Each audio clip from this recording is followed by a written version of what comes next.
Hello friends, welcome back to our channel. Guys, നമ്മൾ കാണാൻ പോകുന്ന കസിൻസ് ആൻഡ് കല്യാണം എന്ന് പറഞ്ഞൊരു മലയാളം വെബ് സീരീസിൻ്റെ എപ്പിസോഡ് 6 ആണ്. ഇതിന് മുമ്പുള്ള എപ്പിസോഡൊന്നും നിങ്ങൾ കണ്ടിട്ടില്ല, എൻ്റെ ചാനലിൽ കിടപ്പുണ്ട് ഗൈസ്. കാണാത്തവർ തീർച്ചയായും കാണേണ്ടതാണ്. അപ്പോൾ നമുക്ക് നേരെ വീഡിയോയിലേക്ക് പോകാം. കഴിഞ്ഞ എപ്പിസോഡ് അവസാനിച്ചെടുത്താണ് ഈ ഒരു എപ്പിസോഡിന് തുടങ്ങുന്നത്. അങ്ങനെ മനു ഇപ്പോൾ ദിയോട് ചോദിക്കുകയാണ്, ഞാൻ പോകാത്തതുകൊണ്ടല്ലേ നീ തലവേദന അഭിനയിച്ച് ഇവിടെ നിന്നതെന്ന്. ഇത് കേട്ട് ദിയം പറയുകയാണ്, അതൊന്നും കൊണ്ടല്ല, നിന്നെ ഒരു സ്ഥലത്ത് കൊണ്ടുപോകാമെന്ന് പറഞ്ഞ് അവനെ വിളിച്ചുകൊണ്ടൊരു സ്ഥലത്തോട്ട് കൊണ്ടുപോവുകയാണ്. അങ്ങനെ ഒരു പാലത്തിൻ്റെ മേളിലോട്ട് കയറാൻ നേരത്ത് അവിടെ ഒത്തിരി ആൾക്കാർ വരികയാണ്. എന്നിട്ട് ഇവരോട് ചോദിക്കുകയാണ്, എന്താണ് ഇവിടെ ചുറ്റിക്കളിയെന്ന്.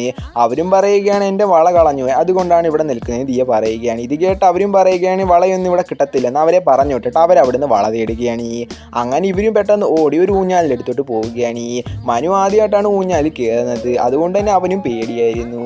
അതിനുശേഷം ദിയെ ഊഞ്ഞാലിൽ കയറി ആടുകയാണ്. പെട്ടെന്ന് നമ്മുടെ മനു ദിയെ കയറി കിസ് ചെയ്യുകയാണ്. അങ്ങനെ അവളും പെട്ടെന്ന് അവനെ തള്ളി മാറ്റിയിട്ട് വീട്ടിലോട്ട് പോയി മുറി അടച്ചിരിക്കുകയാണ്. മനുവും പേടിച്ച് അവളുടെ അടുത്ത് സോറി എല്ലാം പറഞ്ഞെങ്കിലും അവൾ മുറിയുടെ വാതിൽ തുറന്നില്ല. ഇപ്പം നമ്മുടെ ചെറുക്കൻ്റെ വീട്ടിൽ പോയി എല്ലാവരും തിരിച്ച് വീട്ടിലോട്ട് വരികയാണ്. അങ്ങനെ കസിൻസ് എല്ലാം ഒരുമിച്ചിരിക്കുന്ന സമയത്ത് മേഘ മനുവും ദിയും വിഷമിച്ചിരിക്കുന്നത് കാണുകയാണ്. അവളും ചോദിക്കുകയാണ്, നിങ്ങൾ രണ്ടുപേർക്ക് എന്തെങ്കിലും പ്രശ്നമുണ്ടോ എന്ന്. ഉടനെ തന്നെ ദിയേം പറയുകയാണ്, മനു എന്നെ കയറി കിസ് ചെയ്തെന്ന്. ഇത് കണ്ട് ബാക്കിയുള്ളവരെല്ലാം മനുവിനെ തന്നെ ഷോക്കായിട്ട് നോക്കിക്കൊണ്ടിരിക്കുകയാണ്. അങ്ങനെ ഇപ്പം ചന്തു മനുവിനെ വിളിച്ചുകൊണ്ട് വിട്ട്, നീ എൻ്റെ കണക്കല്ല, നീ ഒരു ബുദ്ധിമാനാണെന്നാണ് ഞാൻ വിചാരിച്ചത്, നീ ഒരിക്കലും ഇങ്ങനെ ചെയ്യുമെന്ന് ഞാൻ വിചാരിച്ചില്ലെന്ന് അവനോട് പറയുകയാണ്. ഇത് കേട്ട മനുവും പറയുകയാണ്, എനിക്ക് അവളെ ഭയങ്കര ഇഷ്ടമാണെന്ന്. ഇത് കേട്ട ചന്തുവും അവനോട് പറയുകയാണ്, നിനക്ക് അവൾ ഒട്ടും ശരിയാകത്തില്ലെന്ന്. മനുവും പറയുകയാണ്, എനിക്ക് അവളോട് ഇപ്പം സോറി പറയണമെന്ന്. വേറെ വഴിയൊന്നും ഇല്ലാത്തതുകൊണ്ട് തന്നെ ചന്തു ഇപ്പം സംസ്കൃതി എടുത്ത് ചെന്ന് പറയുകയാണ്.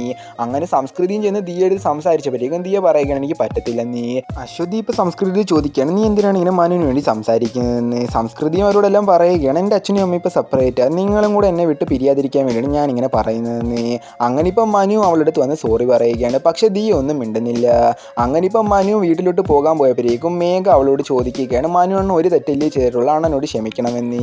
ദിയം പറയുകയാണ്, നിനക്ക് 10 വയസ്സായിട്ടുള്ള അമ്മൂമ്മയുടെ കണക്ക് നീ സംസാരിക്കരുതെന്ന്.